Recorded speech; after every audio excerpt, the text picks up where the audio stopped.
নমস্কার, শুভ সকাল, জয় জগন্নাথ।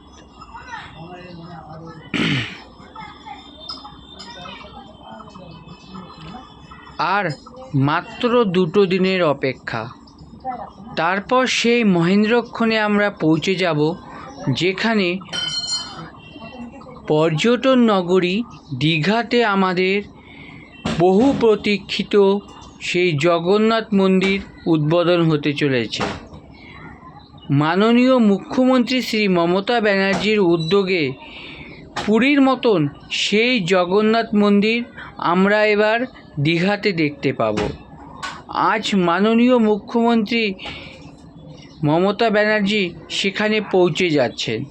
তারপর কাল মহাযজ্ঞের আয়োজন করা হয়েছে এবং অক্ষয় তৃতীয়ার দিন সেই মহেন্দ্রক্ষণ, যেই মহেন্দ্রক্ষণে আমরা জন্য এতদিন অপেক্ষা করেছিলাম, সেই দীঘার জগন্নাথ মন্দিরের দ্বার উদ্ঘাটন হবে। তো আমরা সেই মহেন্দ্রক্ষণে দাঁড়িয়ে বলতে চাই, হে জগন্নাথ দেব, তুমি সবার মঙ্গল করো। জয় জগন্নাথ, নীলাচলে মহাপ্রভু, জয় জগন্নাথ। তাই বলি যে মাননীয় মুখ্যমন্ত্রী যে এত বড় একটা উদ্যোগ নিয়ে বাঙালিকে যে এত বড় একটা উপহার তিনি দিলেন, তার জন্য তাকে জানাই অশেষ অশেষ ধন্যবাদ। জয় জগন্নাথ।